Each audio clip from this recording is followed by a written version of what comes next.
그러면 자 이제 히폴리토스 달려보겠습니다. 이제 이런 거 할 때마다 현타가 와요.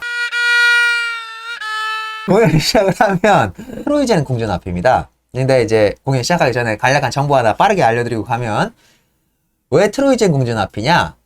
원래 처음 쓸 때에는 이거를 아테나이로 이 장소를 설정했어요.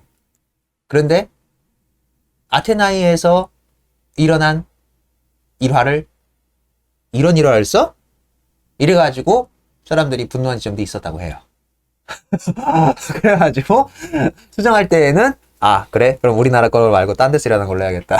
그래가지고 이 세부 설정을 여기 바꿔서 트로이젠 궁전으로 바뀌어 있다고 합니다. 네, 근데 연은 어떤지 모르죠. 네, 그게 심사에 영향을 미쳤는지 아니면 관중들의 분노를 샀는지 그건 알 방법이 없어요. 고대1을 저희가 어떻게 알겠습니까? 아무튼 바뀌어 있다. 그렇게 알고 시작하시면 좋아요. 그런데 왜 트로이젠으로 바꿨느냐? 가계도를 이제 설명을 해드리고 가는 게 좋은데, 그건 그러니까 결국에는 테세우스 일가에 닥친 비극이에요. 그러니까 또 테세우스도 얘기를 또 안 할 수가 없잖아요. 테세우스 왜? 테세우스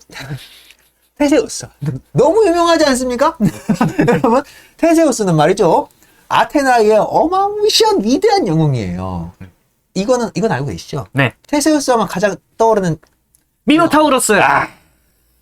좋습니다. 네, 미노사우스 하나만 알고 계신 것도 대단한 거예요. 테세우스의 배. 좋습니다. 네. 근데 그거 좀 여기에 전혀 이 중요한 맥락이랑 상관없어요. 네, 그 정도로 위대한 영웅이고 아테나이 사람들이 다 좋아하는 어마무시한 사람인데, 그래서 소포클레스의 극이나 혹은 유리피데스의 다른 극을 봐도, 물론 다 그런 건 아닙니다만, 테세우스는 등장을 하면 문제를 해결하거나 혹은 위대한 성분의 모습을 보인다거나 이성적 판단이 너무나 좋은 현명한 사람이라고, 이러한 인물로만 등장을 해왔어요. 전통적으로. 그때 당시 그리스 내에서의 전통적으로. 그런데 이 극에서는 말이죠, 테세우스가 몹시 무능합니다. 무능함을 넘어서 성급하고요, 판단착오도 이렇게 어마무시한 판단착오를, 그러니까 이런 인물의 변형을 또 사람들이 당연히 싫어할 수밖에 없지 않았겠어요? 아니, 왜 그러니까는 우리나라 영웅 있는데. 그래요. 그러니까는 우리나라 안중근을 이상한 놈으로 쓴다거나 우리나라 이순신을 이상한 사람으로 쓴다거나 이런 짓거리를 했다라고 받아들였던 것 같아요. 그때 당시 그리스 관객들은. 근데 이런 것들이 이면이죠. 그러니까 이면. 그러니까는 그 캐릭터를 그렇게 묘사함으로써 얻고자 하는 유리피데스의 맥락이 있었을 거 아니에요.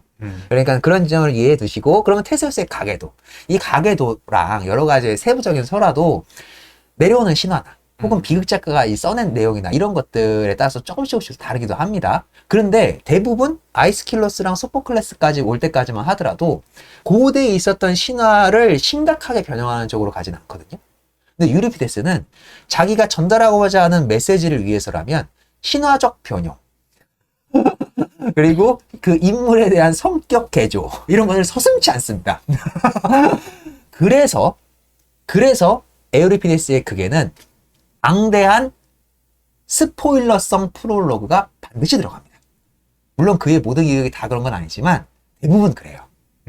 그래서 이 희극도 다른 소포클레스와 아이스킬로스의 프롤로그와는 다르게 아프로디테가 제일 처음 등장합니다.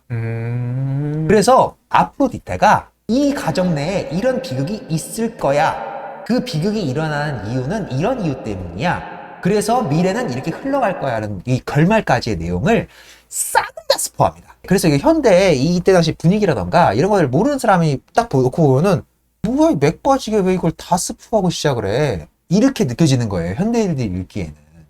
그러니까는 그럼 이 뒤에 내용 읽을 필요가 뭐가 있어? 요약 다 돼 있는데, 결말까지 스포 다 돼 있는데, 님 스포 자제요, 이렇게 되는 거예요. 그런데 분위기를 아셔야 돼요. 왜 그랬느냐? 원래 고대 그리스 사람들은 익숙하게 고대 그리스의 신화를 다 알고 지내던 민족들이란 말이에요. 자기네들의 200년, 300년 전, 그리고 그 이전에 있었던 그 모든 역사적 사건을 신화적으로 구전 전승을 통해서 다 익숙하게 알고 있는 내용들이 있는데, 그거를 비극 작가가 얼마나 서스펜스 있게 써내느냐에 관점을 두고 있는 이 관극행위를 하던 사람들이었거든요. 그런데 에우리피데스는 그 익숙하게 내려오는 고전 신화에 지멋대로 개작을 해. 그러니까 신화를 제가 개조한 거야. 내가 지금부터 너희들한테 들려줄 이야기는 니들이 익숙하게 알고 있는 신화 내용이 아니야. 내가 개작할 거야. 일부 설정 바꿀 거야. 그러니까는 오해하지 말고 봐. 라는 맥락의 어떤 그런 마음이 담긴 프롤로그를 담은 게 아니었을까 싶어요. 그래서 제가 지금 설명드리는 이 모든 가계도라던가 이런 내용은 에우리피데스가 써놨던 관점에 따르는 가계도로 설명을 해드리는 겁니다. 그러니까 다른 내가 알기로는 테세우스 가계도가 그게 아닌데 히폴리토스 걔한테 태어난 거 아니었는데 이렇게 얘기하시는 분들이 있을까봐. 그래서 이 방대한 이 전조를 까는 겁니다. 그래서 가계도를 설명해드리면 테세우스가 누구랑 결혼했어요? 제일 처음에? 안티오페. 이 정도는 정확하시네요. 안티오페가 누구? 아마존의 여왕이죠. 땡! 아마조네스의 여왕은 히폴리테입니다. 예. 히폴리테요. 예. 히폴리테의 여동생이 안티오페예요. 네. 이해되시죠? 예. 그러니까는 이것도 신화나 내용에 따라서 달라요, 조금씩 다. 그래가지고 막 어떤 연구서를 보면은 그러니까 그거를 자세히 안 파시고 그냥 이게 아마조네스 여왕이 히폴리테였고 히폴리투스가 아마조네스 여왕하고 낳은 자식이라고 하니까는 어머니 히폴리테에서 따와가지고 이름을 히폴리투스로 지었나 보다. 막 이렇게 써놓은 사람들이 있어요. 정말 막 연구하신 거죠. 대단한데. 유리피데스가 따온 이 신화의 근거는 거기 있습니다. 안티오페를 강탈해서 결혼하거든요. 그래가지고 서자라는 이 인식이 있는 거예요. 그 서자에 대해서 서러움을 토로하는 내용이 이 히폴리투스 대사 중에 나오거든요. 이 유리피데스의 히폴리투스의 히폴리투스 대사 중에 나오거든요. 그러니까는 이런 지점을 그래서 정확히 다 설명해드리고 가려고 하는 거예요. 그래서 여기에 따른 설정은 테세우스가 아마조네스 쪽으로 넘어갔었을 때 거기서 이제 히폴리테 여왕의 여동생이었던 안티오페를 강탈해가지고 이렇게 해서 낳은 사생아가, 그러니까 정식 결혼이 아니야. 네. 사생아가 히폴리투스입니다. 그래서 얘가 그때 당시에 아테나의 법으로는 서자는 왕위를 계승할 수 없어요. 네, 적장자만 계승 가능하고 아테나이와 이제 동맹국 이외에 다른 지역에 있는 여인과 낳은 자식은 절대로 왕위를 계승할 수가 없거든요. 그런 법도가 있어서 그래가지고 그 다음에 결혼한 사람이 누구? 파이드라. 이쪽에 나오는 파이드라입니다. 파이드라의 언니는 누구? 아리아드네요. 이야, 박수. 정말 대단하시네요. 이런 것도 공부를 하셨구나. 가계도는 열심히 그렸죠. 아니, 그러면 그 얘기를 아까 1편에 하시지. 왜 저한테 두 번째는 이 2편에 이거 할 필요도 없는 내용을 1편에 아까 하시지. 여러모로 반성하고 네, 있습니다. 아리아드나와 파이드라의 아버지는 누구? 아버지요. 미노스요. 야, 크레타의 왕이죠. 야, 대단합니다. 좋습니다. 아리아드네는 누구의 부인? 아리아드네요? 아리아드네는 버림받고 끝나지 않나요? 아리아드네가 이건 그러니까 제가 누구의 부인이 되냐고요. 아리아드네가요? 여기까지는 이제 예. 네. 그러니까는 미노스 왕의 아내는 누구? 그게 지금 당장 생각이 안 나요. 써놨었는데. 써서 내 생각이 안 나요. 예. 기억해 보세요. 꺼내. 편집하면 되잖아. 신났지? 이제 아는 거 나오니까. 파시파이입니다. 이렇게 돼요. 미노스와 파시파에 이 설화는 너무나 유명하시잖아요. 그래서 파시파에가 미노타우루스를 낳고 그 미노타우루스의 첫 차내가 누구? 테세우스잖아요. 테드라랑 결혼할 수밖에 없는 고리는 그런 식으로 형성이 되는 겁니다. 근데 웃긴 건 그 미노타우루스의 미국 그 라바린스에서 탈출하는데 도와준 애들은 누구였어요? 아리아드네. 아리아드네였죠. 그러니까는 그렇죠. 아리아드나의 실은 아시잖아요. 네. 그러니까는 그 미국 들어갔다 못 끼어 나오니까 내가 여기서 실 잡고 있을게. 그거 딱 끌고 들어가가지고 다시 해친 다음에 그 끈 잡고 나와. 이거 된 거 아니에요? 그러면 아리아드네랑 결혼할 법 하잖아요. 테세우스가. 근데 테세우스가 아리아드네를 데리고 가다가 얘가 중간에 버리거든요. 이제 이런 신화까지는 제가 정확하게 얘기 안 하겠습니다. 그러니까 아리아드네랑 결혼 안 했어요. 근데 아리아드네의 여동생이었던 파이드라랑 결혼했어요. 웃긴 놈이에요, 이렇게 따져놓고 보면. 그런데 아리아드네가 그쵸 버림받았잖아요. 버림받고 나서 이 여인을 자기의 아내로 맞이해드린 사람이 누구냐? 들으면 놀라실걸요? 그게 디오니소스 신입니다. 디오니소스 신하고 결혼한 사람이 아리아드네입니다. 이런 식으로 연결되어 있어요. 지금 파이드라 쪽 가게도 설명해드렸고, 그러니까는 이렇게 해서 파이드라랑 이제 결혼을 했잖아요. 네. 그래서 히폴리토스는 이제 이 적장자가 아니니까 그 트로이진에 있는 이제 자신의 그 외조부가 되는 거죠. 그 사람이 피테우스예요. 그 사람한테 이제 좀 키워주십시오 하고 그냥 거기를 보내놓은 거예요. 트로이진에 있는. 그리고 파이드라와 이제 결혼을 하고 나서 그 밑에는 이제 아들을 둘인가 낳습니다. 마카이스하고 데모폰이에요. 네. 근데 얘 둘에 대한 얘기는 거의 없어요. 그러니까 중요한 애들은 아니라는 소리겠죠. 그러니까 이렇게 돼요.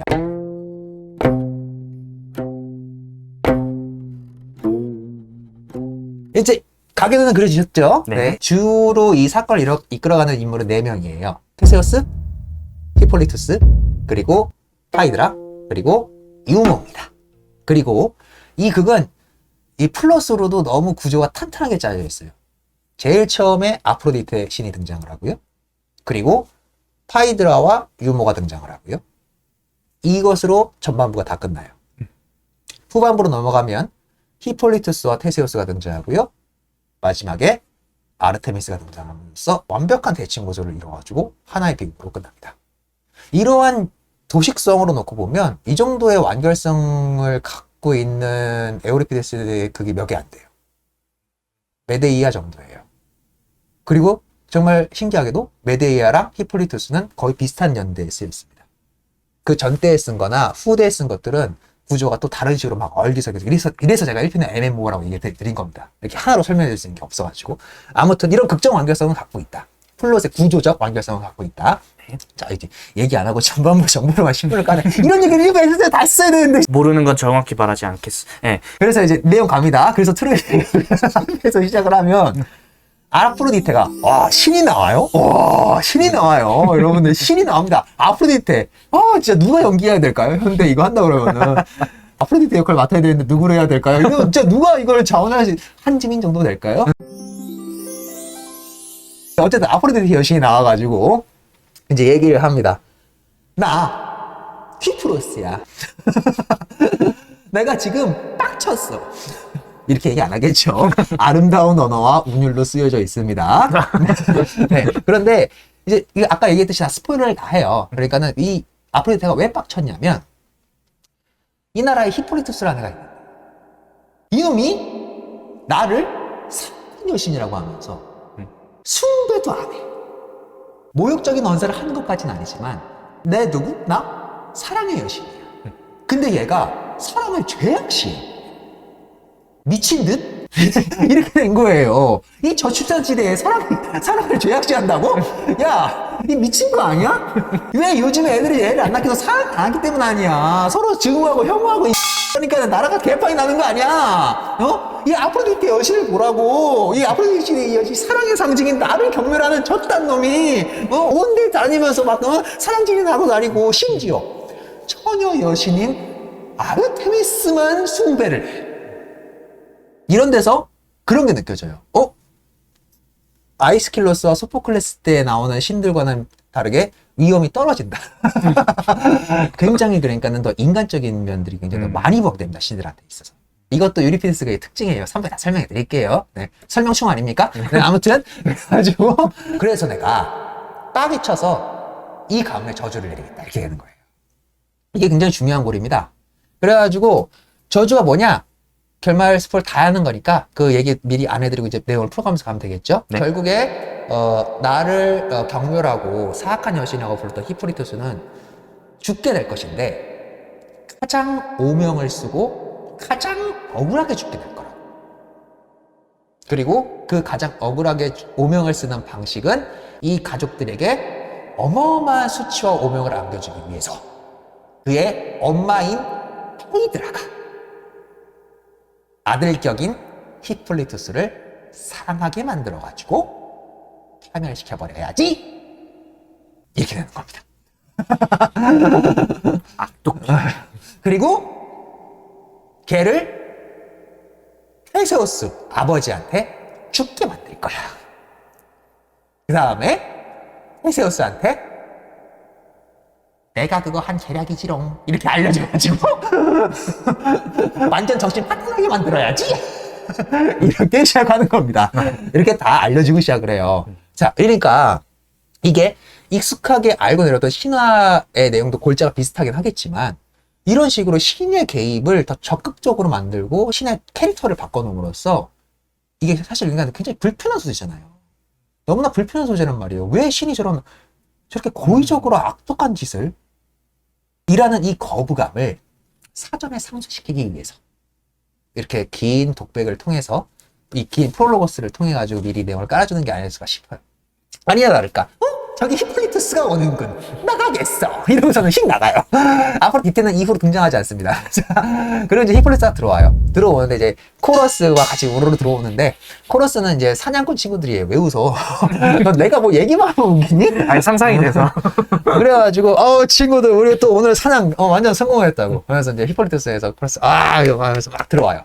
사냥에 큰 성공해서 이제 이놈들이 이전까지 못 잡았던 어마어마하게 큰 동물도 잡은 모양이에요. 멧돼지를 잡았었나? 정확히 기억 안 나요. 죄송해요. 읽어보세요. 사냥에 성공을 또 했으니 얘는 또 들어오자마자 바로 아르테미스 이 성상 앞에 가가지고 잡아온 잼을 바치고 심지어 얘가 이 동물을 어디서 잡아왔느냐? 절대로 침범해서는 안 되는 성소에 침범을 해서 잡아온 거예요. 그 성소는 정확히 묘사는 여기는 되어 있지는 않습니다만 아마도 아프로디테 관련된 권역이었던 것 같아요. 근데 그렇게 신의 성소로 지정된 지역에서는 사냥, 채집, 하다못해 나뭇가지 하나 꺾거나 이 꽃잎 하나 꺾는 행위도 용납되지 않는 행위거든요. 그 자체가 불경죄예요. 그러니까는 지금 우리나라 지리산 같은 데 가가지고 반달곰 잡으면은 깜빵 가지 않습니까? 그런 거예요.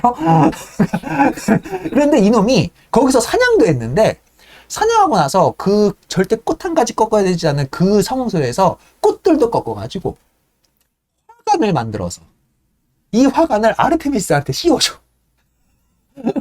이런 데서 그러니까는 이 유리피테스가 뭘 하고 있는 거예요, 지금? 이놈은 돼질만한 놈이다라는 걸 지금 계속 깔아주고 있는 거예요. 아포로디테의 분노가 이놈의 이러한 오만방자함 때문도 있다. 이런 것들을 깔아주고 있는 거예요. 이거를 하인이 이제 멀리서 보는 거죠. 주인님. 지금 그 꽃을 보니까는 그거 저기 절대 꺾어서는 안 되는 꽃을 꺾으셔가지고 지금 화관 만드신 것 같고 지금 제가 이 몇십 년간 계속 지켜보았는데 몇십 년은 아니겠죠? 한 20살 좀 넘었을 테니까 이제 계속 지켜왔는데 제가 히폴리투스님이 저기 그 위대한 퀴프로스 여신 아프로디테한테는 이렇게 숭배를 올리는 광경을 한 번도 목격한 적이 없는 것 같습니다. 이왕 하실 거 아프로디테님한테도 한번 좀 해주시죠. 이렇게 조언을 해줘요. 근데 이 히폴리투스는 거기서 또 아주 고문하게 얘기해요. 나는 내가 존경하는 신한테는 온 성의를 다해서 내가 이해를 표하지만 그 외의 신들에 대해서는 내가 멀리서 인사를 드릴 뿐이요. 이런 식으로 얘기를 합니다. 이런 데서도 이제 여러분들 느껴지시죠? 이놈은 죽어도 괜찮은 놈이라는 걸 깔아두고 있는 거예요. 그래서 이렇게 얘기하니까 하인이 이제 또 완곡하게 얘기를 하는 거죠. 그래도 모든 신은 이런 데서 이제 에우리피데스가 던지고 싶어하는 가치가 직설적으로 드러납니다. 그래가지고 에우리피데스는 아이스클루스에 비해서 이제 미숙하다라는 이런 박한 평가를 하시는 분들 이렇게 평가를 하시는 건데 하인의 언어를 통해서 또 이렇게 전달하는 거거든요. 그래도 모든 신은 공평하게 모셔야 된다. 이런 가치들 있잖아요. 우리는 절대로 현대시대에도 마찬가지죠. 이슬람, 기독교, 가톨릭 그 이외의 모든 이 다신교를 갖고 있는 모든 종교들은 다 공평한 가치가 있다라고 우리는 다 이해하는 시대에 살고 있잖아요. 그게 분쟁을 최소화하는 방법이니까. 그런데 그것이 잘 안 돼서 여전히 극단주의자들이 파치고 있죠. 그러니까는 그런 극단주의의 이면이 지금 히폴리투스한테 보이는 거예요. 내가 믿는 유일신은 아르테미스 뿐이다. 이렇게 지금 얘기를 하고 있는 거거든요. 그러니까 이제 하인의 입을 통해서 이제 그러다가 됩니다. 그러다가 신의 노형을 사면은 무슨 저주를 받을지 모르니 이 아프로디테한테도 한번 이렇게 해보시는 게 어떤가 이렇게 얘기해서 얘는 아니라고 난 아르테미스한테만 하고 나 그 시간도 인사 안 한 적 없어. 멀리서 보이면 인사는 끄덕했어. 그러니까는 너무 그렇게 걱정 안 하셔도 되네. 우리는 이제 나가보겠네. 그래서 지금 휙 나가. 아이는 얼마나 됐다 저놈이에요. 젊은 놈이 아무것도 모르는구나 이러면서 슬퍼하면서 이놈이 대신 사과를 드려요. 아프로디테한테. 아프로디테시오 노여하지 마세요. 한지민님 당신은 나의 여신 이러면서 이제 대신 용서를 구하고 이제 그 히폴리투스에 딱 나가면 이제 코러스들이 딱 등장을 하죠. 마님께서 병상에서 심히 앓으며 두문불출하고 고운 베일로 금발머리를 가리고 계시다고. 그리고 마님께서는 오늘로 벌써 사흘째 곡기를 끊고 식음을 전폐하고는 남모르는 고통에 죽음의 불행한 종말을 향해 배를 몰기로 결심하셨다고 나는 들었어요. 저기 늙은 유모가 마님을 궁전에서 대문 밖으로 모시고 나오는데 마님의 눈썹 위 구름이 점점 짙어지는구나. 대체 무슨 일이 일어났기에 왕비님께서 저토록 몸이 상하고 안색이 변하셨는지 궁금하구나. 지금 이제 코러스들이 이제 딱 들어와가지고 이제 막을 바꾸는 효과도 있고, 그리고 이제 코러스들이 내용을 정리해주기도 하고 이러잖아요. 고대 그리스 비극들은 다. 네. 그런데 이제 제가 지금 찝어서 읽어드린 거는 이제 직접적인 이제 액션을 이해할 수 있는 두 부분만 찝어 읽어드린 건데, 그 외 부분들은 이제 액션을 추측할 수 있지만, 감정의 표현이 많은 부분들은 다 뺐어요. 근데 이 코러스에 대한 설명도 이제 저 오이디푸스 할 때는 거의 설명 안 해드렸으니까, 이거 이제 고대 그리스 비극은요, 여러분, 이 형식을 굉장히 중요시합니다. 이게 다 시기 때문에. 그래가지고 코러스가 시작을 하면, 코러스는 반드시 이제 스트로페와 안티스트로페, 스트로피, 안티스트로피 이렇게 읽기도 해요. 근데 이게 뭐냐면, 그러니까는 좌열, 우열이에요. 그러니까 좌쪽으로 나열된 거를 이제 스트로피, 그리고 우쪽으로 나열된 거를 안티스트로피 이런 식으로 얘기하거든요. 바꿔서 얘기할 때도 있습니다. 그래서 이 희곡 보시면 여러분들 이 이제 원전 번역 그대로 되신 걸 보시면 이렇게 돼 있을 거예요. 좌일, 그래서 이렇게 하고, 그 다음에 우일, 그 다음에 가고, 그 다음에 좌이 이렇게 하고, 우이 이렇게 하고, 마지막 총가 이런 식으로 써 있거든요. 이걸 보시면서 여기에 대해서 의문을 가져준 적이 없으셨죠? 예, 그쵸. 이게 뭘까 도대체? 그래서 지금, 아, 맞다, 있었다, 그러면. 그럼 본 적은 있는데 궁금한 것 짝은 없었다. 아, 얼추 왼쪽에서 부르나 보다, 오른쪽에서 부르나 보다. 뭐 그런 것만 대충 아는 네. 거죠. 그게 뭔 소리, 그게 뭔 소리냐면, 그러니까 코러스들이, 물론 코러스들도 이 시대에 따라 가지고 발전 과정이 있긴 있습니다. 이런 거 다 나중에 설명해 드릴게요. 아무튼 근데 좌일, 우일이 뭐냐면, 그러니까 코러스가 들어오면, 만약에 12명이, 코러스를 12명에서 이제 희극 같은 경우는 최대 25명까지 쓰는데, 코러스들이 만약에 12명 정도로 쓴다. 그러면은 6 나눠가지고, 합창단을 이제 6명 배치했다고 생각하시면 되는 거예요, 무대에. 그래가지고 좌일, 우일은 뭐냐면 좌측 6명이 부르는 1절, 우측 6명이 부르는 2절이에요. 그러니까는 좌일, 우일이 하나의 멜로디로 형성된 1절, 2절 부르는 음악 하나. 그리고 좌이, 우이가 있죠. 그럼 멜로디를 바꿔서 두 번째 노래를 같은 숫자끼리 묶이는. 그렇죠. 같은 숫자끼리 그러니까 두 곡이 흘러간다고 굳이 현대식으로 해석을 하자면 그러니까 두 곡을 연달아 부르는데 네. 좌일, 우일 이렇게 여섯. 그래서 스트로피, 안티스트로피, 스트로피, 안티스트로피. 그리고 마지막 종가는 같이 부르던가 아니면 특수인이 나와가지고 부르던가 이건 그때그때 다 다릅니다. 이렇게 불렀다 이렇게 생각하시면 돼요. 재미있죠? 그러니까는 이렇게 생각하면 뮤지컬과 비슷한 요소들이 있는 거죠. 그런데 이제 그 코러스 내용 중에 아이스킬로스나 이제 소포클라스까지만 하더라도 코러스가 이 작품의 이 액션을 이끌어가는 내용들이 코러스가 대체하는 부분이 굉장히 많아요. 소포클라스까지는. 근데 유리피데스부터는 이 코러스가 이 액션을 끌고 가는 경우는 많이 좀 빠지고 주로 이제 감정을 묘사하거나 혹은 지금 이 극한의 상황에서 이 겪고 있는 이 사람들의 격정이라던가 이 멜로성을 자극하는 노래들을 많이 서정적인 노래들을 많이 바뀝니다. 뭐 이런 것도 나중에 더 설명해 드릴게요. 오늘 너무 길어지니까 이유가. 그래가지고 이렇게 노래 불러줘요. 그러니까 내용 아까 들어보셔서 아시겠지만 뭐예요? 이제 히볼토스랑 이제 하인이 이제 퇴장하고 나서 코러스 들었는데 큰일 났다. 노래 내용 들어보면 그거 아니에요. 마님이 곡기를 끊으셨다. 안색도 안 좋다. 이걸 지금 노래로 부르고 우리 마님한테 도대체 무슨 일이 일어났나? 이렇게 된 거예요. 그래서 이제 이 노래를 종가를 부르는 와중에 드디어 이 비극의 여주인공 파이드라와 그를 평생 이제 보필했던 유모가 따라 들어옵니다. 전전긍긍하고 있어요, 유모가. 어떡해. 우리 마님이 곡기를 끊어주고 밥을 드시지 않아요. 이러면서 이제 그 종가를 같이 불렀던 이제 코러스장하고 이제 같이 1대1로 대화를 해요. 그러니까 코러스장은 이제 여러 명으로 대변되는 거죠. 뭐 하인일 수도 있고, 뭐 하인 중에 짱일 수도 있고, 뭐 이런 거겠죠. 그래가지고, 왜 무슨 일인데요? 그러니까는 내가 지금 코러스 애들한테 노래를 들어보니까는 지금 마님이 곡기를 끊었다는데 무슨 연이에요? 그러니까 나도 몰라요. 항상 밥을 잘 드시던 분이었는데 벌써 3일째 밥을 안 드시고 있다니 그냥 누워가지고 그냥 시름시름 앓고만 있어요. 도대체 무슨 일인지 나도 모르겠다오! 이러면서 이제 그래서 좀 얘기를 하고 있는 거예요. 지연이 좀 심합니다. 솔직히 내용이 액션이 많지 않은 극이다 보니까 의도적으로 좀 이 시간을 채우기 위해서 지연되는 듯한 그런 느낌이 좀 들어요. 했던 얘기를 계속 반복하거든요. 그래가지고 그러는 와중에 불쌍한 내 신세. 대체 내가 무슨 짓을 했으며 이성의 길에서 벗어나 어디를 헤매는 건가? 나는 실성했고 어떤 신의 미망에 걸려 넘어진 거야. 아, 가련한 내 신세. 할멈, 도로 머리를 덮어줘요. 내가 그런 말을 하다니 부끄러워요. 이런 식으로 영문 모를 말을 파이드라가 막 짓거린다. 굉장히 길어요. 굉장히 길고 거의 그리고 정신 나간 것처럼 막. 그냥 나도 너무 아프다. 내가 왜 이러는지 나도 모르겠다. 근데 내가 지금 너무 힘들고 밥도 안 먹고 막 이러고 또 해야 하니까 또 막 오지랖을 떨어요. 막 이모가 제발 이러다가 죽으시면 안 돼요. 내가 당신한테 내가 드린 품앗식품이 얼만데 여기서 먼저 죽으시면 안 돼요. 나 죽기 전에 먼저 죽으면 안 돼요. 막 이러면서 이모가 막 호들갑을 떨고 코러스장은 이거 어떻게 하면 좀 모르겠다. 이거 의사한테 의사 보여주긴 했느냐. 그러니까 나 의사한테 보여줬는데 의사도 방법을 모르겠다고 도대체 이게 무슨 병인지 모르겠다고 하네요. 막 이게 내가 지금 그래가지고 내가 아주 죽었어요. 막 이러면서 이모가 막 온갖 얘기를 막 떠들어요. 또 중요하지 않은 데서 하는 건 아닙니다. 그냥 재밌는데 네 그냥 넘어갈게요. 그래가지고 그래서 막 코러스장이 유머로 남으라기도 해요. 네가 제대로 보필 못해서 그런 거 아니냐고. 왜 곡기를 갑자기 끊으시냐고. 이렇게 이러다가 지금 테세우스님이 지금 출타하신 중인데 테세우스가 지금 잠깐 출타 중이에요. 그거 나중에 설명드릴게요. 네.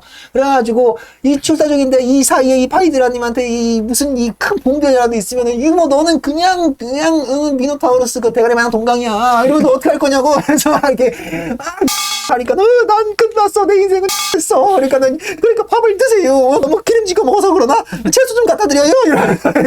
하니까 파이드라가 그런 얘기를 할 때마다 그냥 막 더 슬퍼하기만 하고 그냥 영문부를 계속 반복하는 거예요.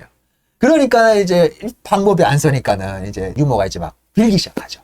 제발 파이드라님 제발 부탁이니까 이대로 가다가 당신한테 뭔가 분변이 생기면은 나는 그냥 죽은 목숨이다. 그러니까 내가 죽기 전에 이유라도 알려달라. 당신이 왜 이러는지 내가 이유는 알고 죽겠다 그러면은 이유를 알려달라. 내가 지금 왜 이때 이런 얘기를 꺼내는지 모르겠는데 이게 극적 진행을 위해서 이렇게 써놨던 것 같아요. 이거는 내가 아마존에스에 걸고 맹세할 수 있다. 이런 식으로 얘기를 해버리거든요. 그러니까는 이 얘기를 딱 하는 순간 갑자기 파이드라가 흑! 반응을 합니다.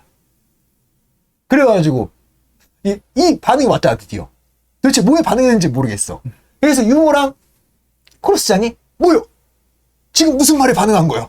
하면서 혹시 기름진 걸 너무 많이 먹어가지고 협심증 걸리신 거 아니에요? 하고 방금 내가 한 말 중에 뭐에 반응한 거예요? 뭐에 반응한 거예요? 기름진 음식? 아니면 내가 죽을 이유? 아니면 뭐? 아마존에스? 이게 되는 거예요. 왜 이래요? 왜 아마존에스 혹시 히폴리투스 이렇게 되는 거예요. 그래가지고 아니 왜 도대체 이 말에 이렇게 예민하게 반응하시느냐?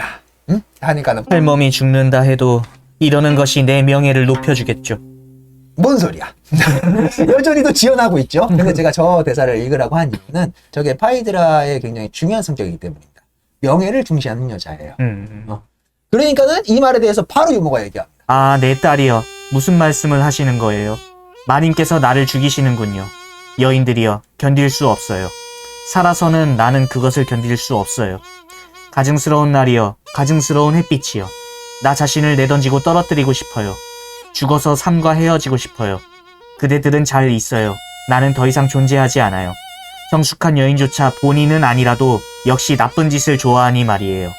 퀴프리스께서는 단순히 여신이 아니라 그것이 가능하다면 신보다 더 위대한 존재예요.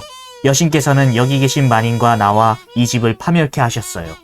자, 이렇게 암시적으로 쓰여 있지만 이 내용을 들으면 이제 감이 오는 거죠, 다들. 퀴프루스 여신이 당신한테 저주를 걸었고 히폴리투스라는 말에 이 여인이 너무나 격렬하게 반응을 해. 설마 히폴리투스를 사랑하시는 거예요? 이렇게 되는 거죠. 포르스들도 막 화들짝 놀라고 막 이렇게 되는 거예요. 이 일을 어떻게 한단 말인가? 라고 하면서 이제 막, 이제 유모가, 아이고, 무슨, 이 어떻게 하려고, 지금 이 불경스러운 이런 짓거리를 어떻게 하려고, 좀 하려고 하세요? 막 이렇게 얘기하고, 코러스 애들도 막, 큰일 났다. 이러다가 파멸이다. 이렇게 이제 서스펜스를 주는 거죠. 그렇게 막 호들갑을 떨어대니까, 파이드라는 또 얘기합니다. 나도 안다. 무엇이 인간의 신세를 망치는지 난 다 아는 여자다. 그래, 그것에 대해서 나는 논증도 할 수 있다. 라고 하면서 얘기를 하는 부분이 있어요. 내 첫 번째 방법은 내 병에 관해 아무 말도 하지 않고 숨기는 것이었어요. 혀는 믿을 게 못 되니까요. 혀는 남의 마음속 생각에 대해서는 훈계하면서도 스스로에게는 숱한 화를 자초하니까요. 두 번째로 나는 광기를 의연히 참고 견디고 자제를 통해 극복하기로 작정했어요. 그리고 세 번째로 그래도 퀴프리스를 이길 수 없으면 나는 죽기로 결심했어요. 제가 찝어드린 대사 중에 이제 나는 명예가 중요한 여자라는 얘기가 있잖아요. 그러니까는 에우리피데스는 파이드라를 명예심을 굉장히 중요시하는 여성으로 묘사를 해놨어요. 그래서 비극이 생겼다는 거거든요. 그러니까는 이전의 비극들은 다 뭐예요? 다 외력에 의한 거예요.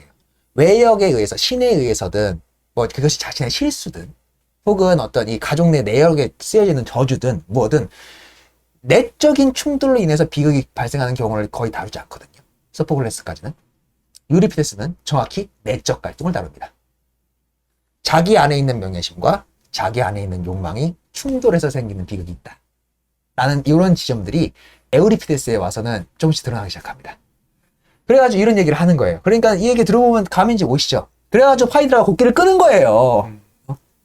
그를 너무 사랑하는데 왜 키프리스가 나한테 이러한 저주를 줬는지 모르겠지만 나는 명예심을 소중히 생각하는 여자이니 나는 죽기로 결심한 것이다. 이건 내가 이겨낼 수가 없다. 대부분의 인간들이 현명하게 생각하는 것처럼, 그리고 대부분의 인간들이 건진하게 사는 삶을 사는 것처럼 나도 그러한 도덕심을 지키는 인간으로 살아가겠다라는 이 다짐이 지금 이 대사에 나오고 있는 거죠. 이렇게 현명하게 생각을 하니까는 코러스장과 이제 코러스들은 이제 그제서야 좀 안심을 합니다. 그래. 슬프지만 영적인 면모를 보이시는군요. 좋습니다. 그러면 화가 없겠군요. 이렇게 얘기를 하는 거죠. 그러니까는 이렇게 결론이 나면 유머가 생각하기는 어때요? 꼼짝없이 파이드라는 게 내가 평생 품을 들인 여자아이야? 얘가 죽겠대! 이래서 유머가 오지랖을 떠는 겁니다. 그래서 유머가 뭐라고 얘기하느냐? 유머 생각이 달라요. 파이드라 마님, 자, 내 말을 들어봐요. 사랑하는 거. 그게 죄예요? 사랑이 죄야? 자, 사랑의 여신이라는 게 우리들의 심중에 있잖아. 그 휴지가 아니라, 생리대가 아니라, 사랑의 여신이 있잖아, 우리들한테. 그러면 사랑하라고 있는 거야. 사랑은 죄가 아니야. 물론, 당신이 사랑하게 된 대상은 지금 우리들의 이 법도 때문에 가려져가지고, 이게 죄로 인식받고 있지만, 특히 불경죄로 인식받고 있지만, 사랑한다는 것 자체는 죄가 아니다. 이런 거 다 어떤 생각이에요, 그러니까? 이런 게 다 근대적이고 현대적인 생각이잖아요. 이런 근대성이 유리피데스에 그게 자꾸 나오는 거거든요. 그러니까 그것을 지금 유머의 입을 통해서, 아까 하인의 입을 통해가지고, 이 오만한, 자기가 모시는 신만이 최고인 줄 아는 이 오만함을 가르치는 것도 하인이었고요. 그러니까 현대적 가치를 가르쳐주는 사람들은 다 유리피데스의 극에는 누가 그걸 가르쳐주고 있어요? 지위가 낮은 사람들이 지위가 높은 사람을 가르치고 있는 겁니다, 지금. 현실적으로. 이런 게 다 재미있죠. 유리피데스 극에는 다 그래요.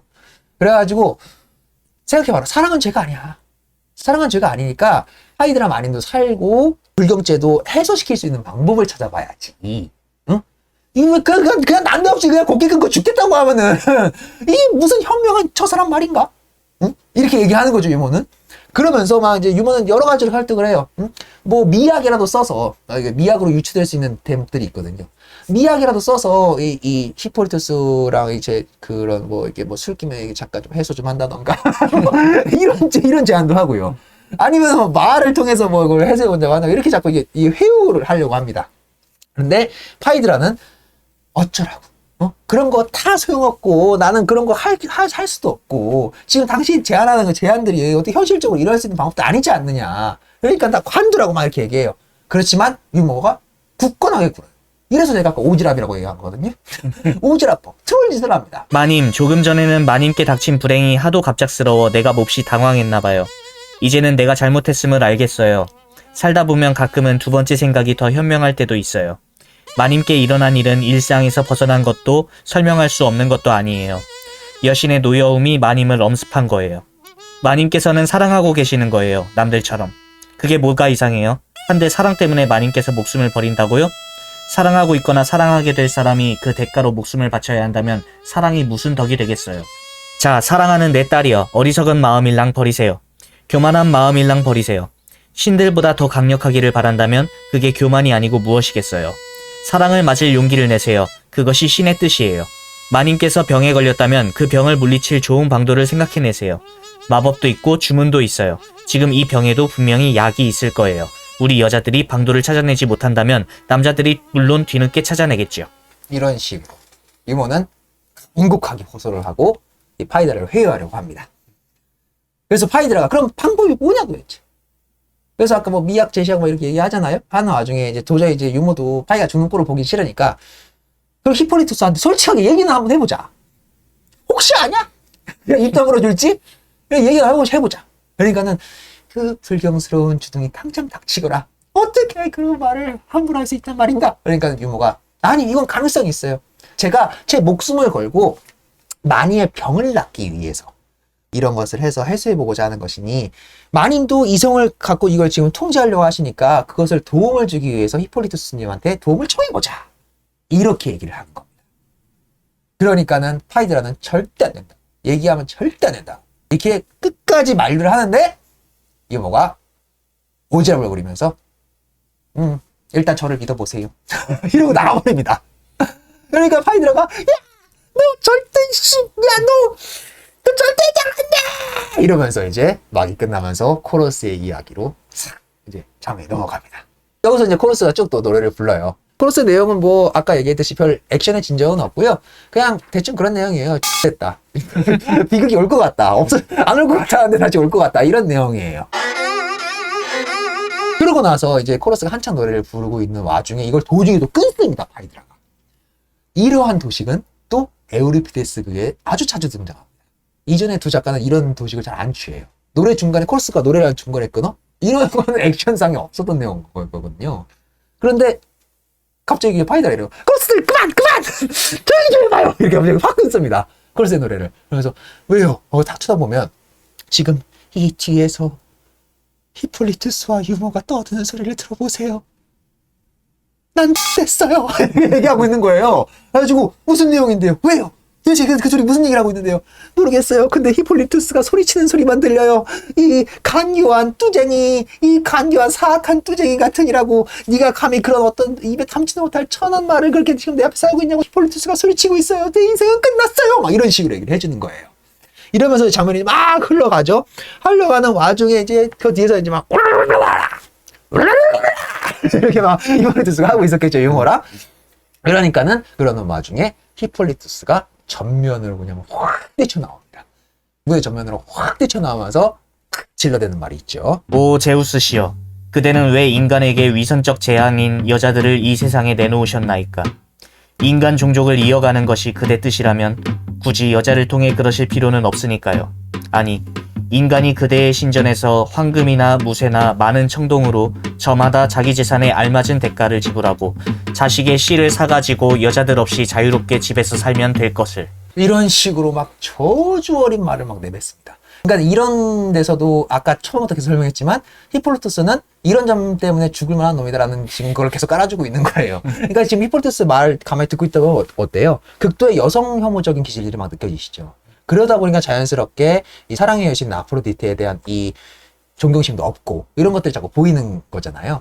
근데 지금 또 한편으로 또 반대로 생각해 보면 아무리 그렇게 극단적이고 어떤 여성을 무가치한 것으로 보는 히폴리투스라고 할지라도 지금 이 파이드라가 히폴리투스를 사랑하는 이 자체는 법도상으로 맞지 않은 이 현실도 맞는 거잖아요. 그러니까 둘 다 결성과 과오가 있는 겁니다.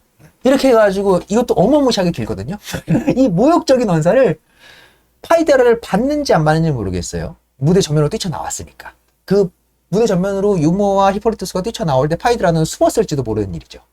그런데 아무튼 이 무대상에서는 이 코러스들과의 공존한 이 상황 내에서 이 막 어마무시한 모욕적인 언사를 막 히폴리투스가 막 쏟아내는데 쏟아낼 때마다 노파는 막 제가 잘못했슈.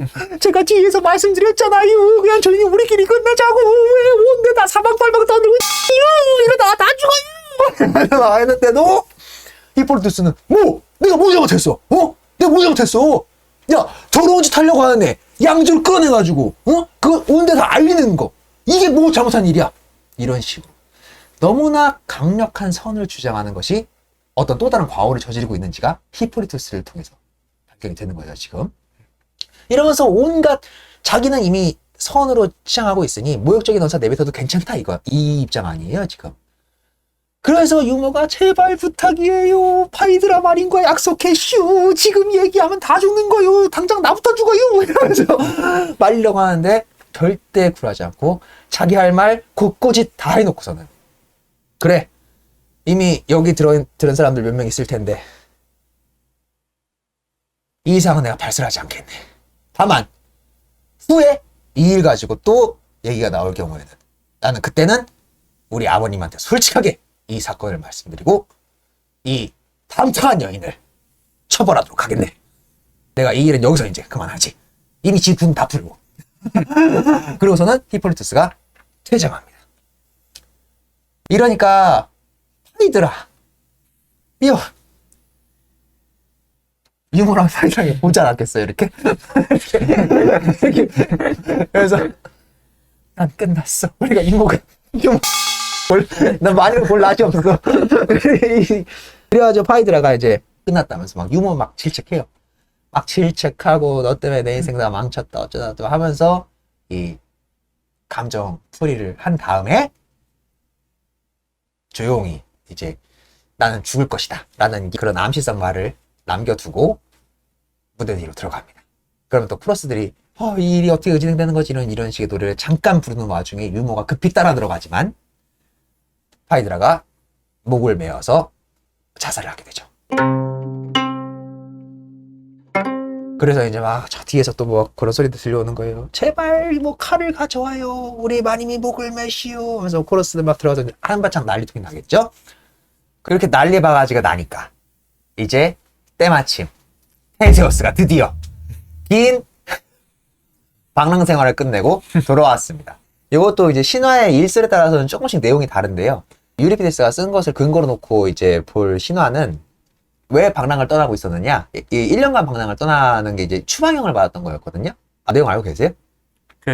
자기 친족들 죽여가지고 어쩔 수 없이 죽이면은 1년 정도 추방되는 그런 제도가 있었다고 그 정도까지만 봤습니다. 네. 정확하게 알고 계시네요. 네, 요 이름 맞습니다. 그러니까는 요 때 마침, 그러니까는 예, 추방돼서 이제 이날을 돌아왔으니까 이날 1년 전의 일이었겠죠. 그러니까는 친족들과의 아테나의 그 왕권을 놓고서는 친족들과의 좀 다툼이 좀 있었어요.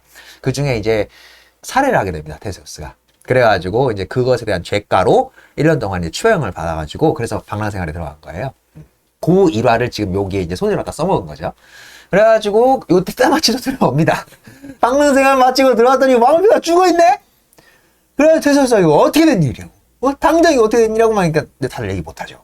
다들 얼어붙어가지고 왜 죽었는지 덜덜덜덜 막 떨고 있어요. 코러스랑 유모는 막 말만 돌려대고 있어요. 막 어머니 말을 하고 있고 막 이렇게 하는 와중에 테세우스가 이 파이드라의 시신을 딱 부둥켜 안고 이렇게 하고 너무 슬퍼하고 있는데 파이드라의 손에서 갑자기 뭐가 하나가 툭 떨어지는 거예요.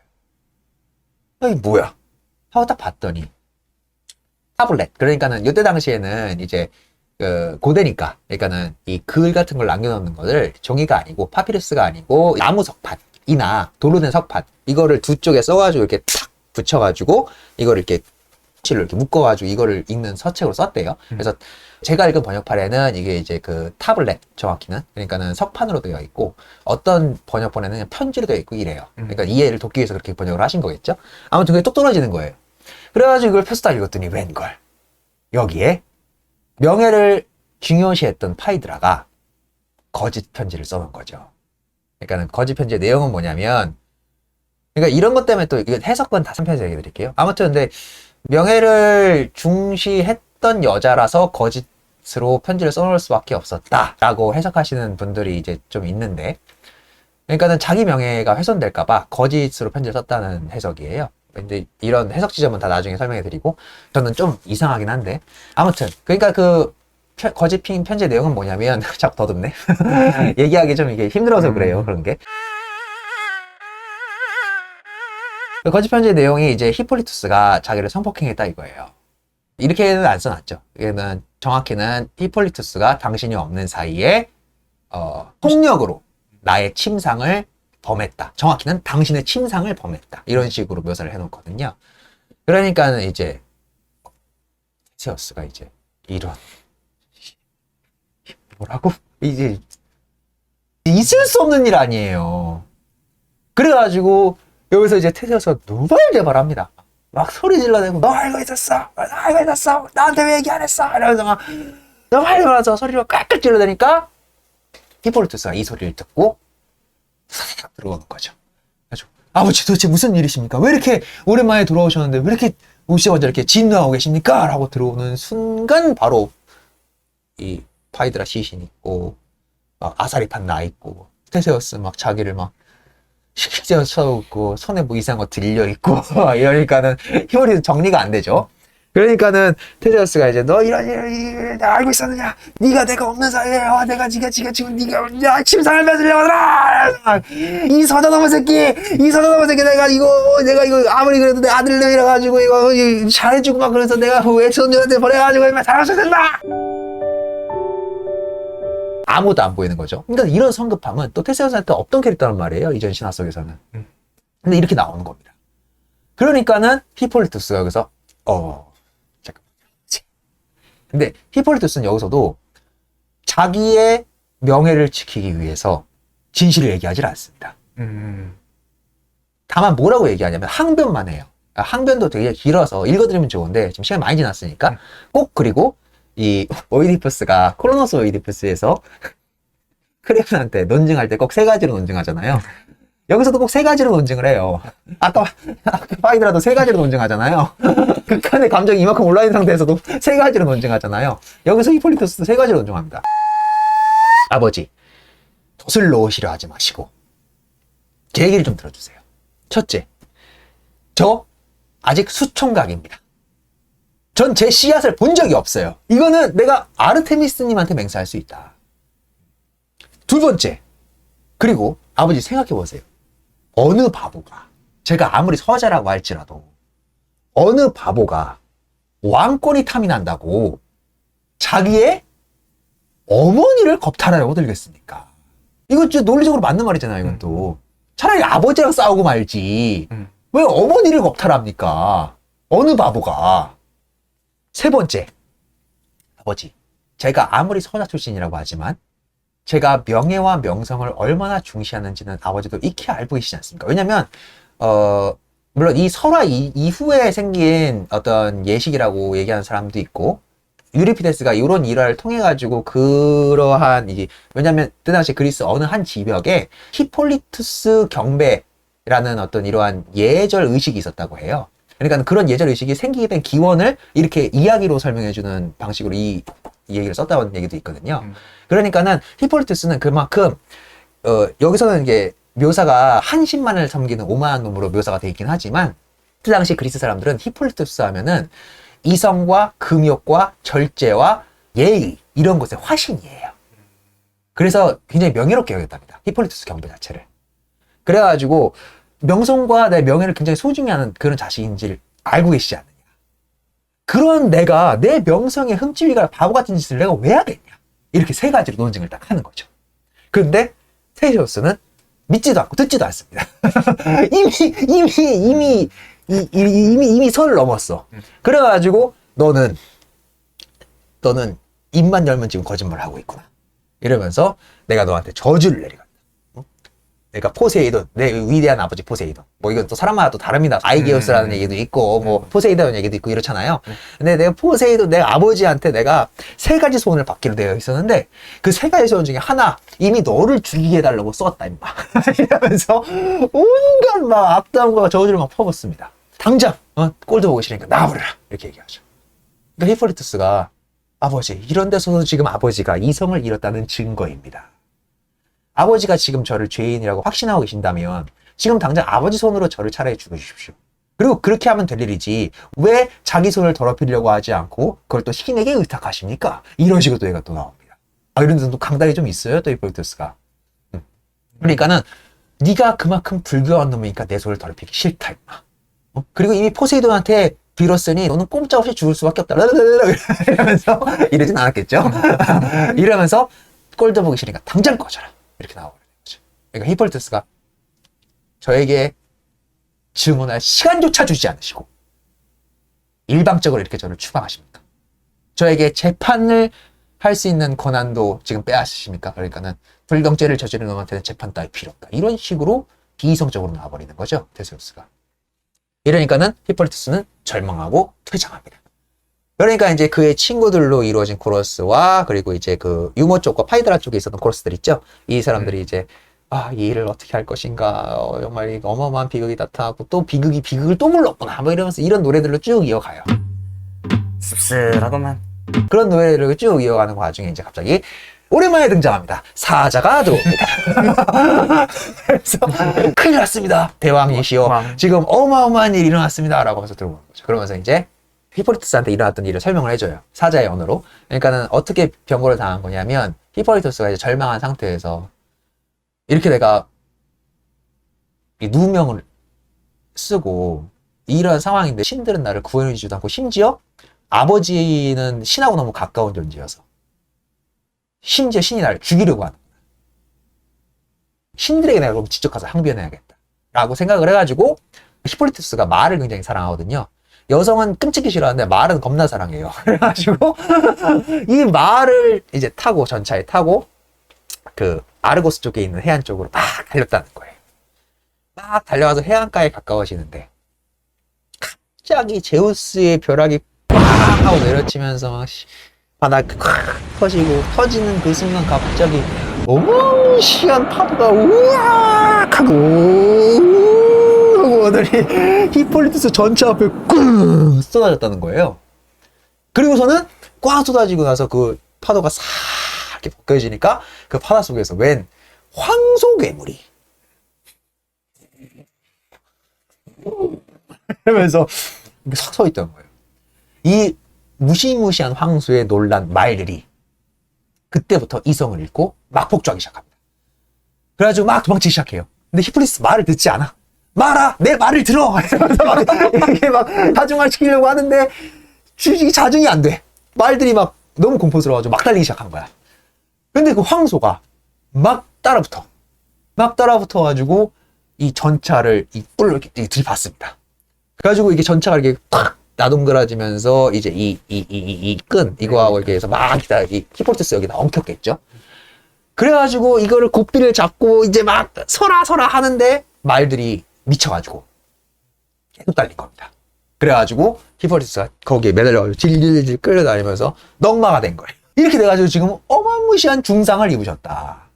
곧 죽게 생기셨다.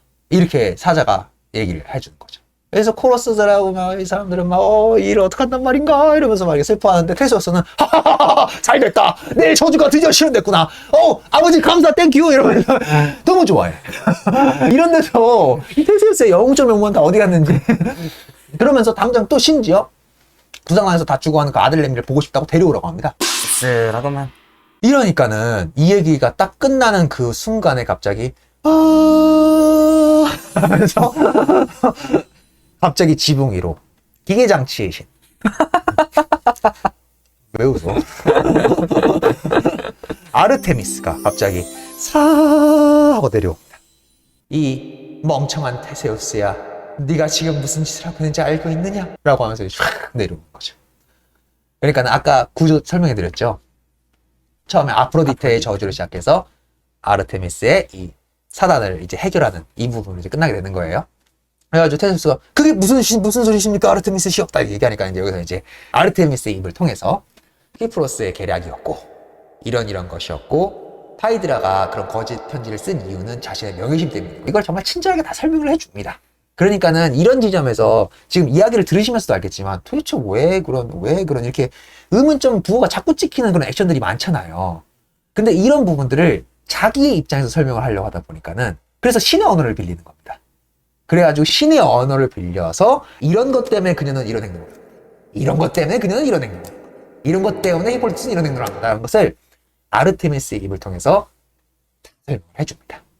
이 아르테미스의 설명을 다 듣고 나서 신들끼리는 간섭할 수가 없는 것이 우리 그리스 이 신화세계의 불문율이어서 히프리스를 직접 말리거나 그에게 복수를 할 수가 없어가지고 이 상황을 그냥 지켜볼 수밖에 없었다.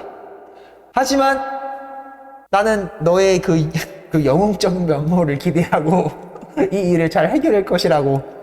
야, 너 콜로노스 오이디푸스한테 임마 오이디푸스랑 크레오는 중재 잘했잖아 임마. 근데 왜 여기서 야 이러는 거죠, 느낌이. 그러니까는 왜 이렇게 표현했니? 이러면서 다 알려주죠, 이 사건의 내막을. 그러니까 여기서 테세우스가 이제 2차 충격을 먹는 거죠. 이 일을 어떻게 한단 말일까? 중상 입은 히폴리투스가 들고 이게 찔려서 들어와요. 그런데 이런 데서는 좀 이제 극적 효과 좀 떨어지긴 해요. 그 데드풀 2 보였어요? 네. 2 보시면은 데드풀이 죽기 전에 계속 얘기하잖아요. 아, 죽어야 되는데 잘 안 죽네. 이러면서 계속 이런 걸로 유머 코드 짜잖아요. 약간 그런 느낌이 들어요. 히폴리투스가 말을 굉장히 많이 합니다. 그래가지고 막, 아, 내 인생은 너무 가련하다. 끝내 신에게 누명을 받지도 못하고 나는 이대로 죽는구나. 야, 들 것 오른쪽 제대로 들어. 아파. 들 것 오른쪽 제대로 들어. 이런 얘기가 있어요. 그래서, 이렇게 얘기합니다. 자기의 그 억울함을 계속 하소연해요. 그러면서 이제 아르테미스가 옆에 싹 오죠. 히폴리투스야, 네가 나를 사랑하는 것을 알고 있다. 그런데 네가 이렇게 된 걸 보니 내가 내 마음이 너무 찢어지는구나. 그런데 내가 신들끼리 간섭할 수가 없어가지고 네 복수를 대신해 줄 수가 없다. 정말 미안하다. 그 대신 내가 복수는 해줄게. 그녀가 내가 사랑하는 남자인 히폴리투스 너를 죽였으니 나도 그 아프로디테가 사랑하는 남자인 아토니스를 내가 죽여줄게. 그러니까 이런 데서 인간적인 면모가 보인다는 거죠. 신적인 면모가 아니라. 그래서 이런 약속도 하고 이러면서 이제 히폴리투스를 이제 위로를 해주죠. 그러니까 이제 그래도 죽기 직전에 내가 사랑하는 여신이 나에게 이런 말을 해주니 좀 마음이 쉽게 내려가는구나 이런 얘기도 하고, 그리고 아르테미스의 입을 통해서 내가 이제 다 이 사건도 했고 너의 누명도 다 벗겨놔줬으니 너도 이제 이 마음속에 저주나 증오심을 품지 말고 아버지와 화해하고 끊도록 하려면 이렇게 중재를 합니다. 중재를 해서 이제 히폴리투스가 그 자기가 모시는 여신이고 이미 누명은 다 벗겨졌다고 하니 그 중재를 받아들이는 거죠. 이런 데서 보면 또 히폴리투스가 대인배예요. 그래가지고 전 아버지를 용서합니다 하고 꼴가락 하고 죽죠.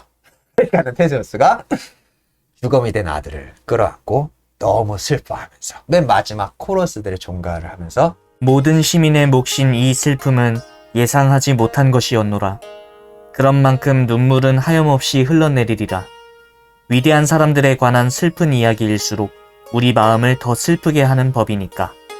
이렇게 코러스들이 마지막 종가를 하면서 이야기는 막을 내리게 됩니다. 네. 이번 2편 어떻게 재밌게 즐기셨을지 모르겠어요. 근데 제가 이제 고질병인 것 같습니다.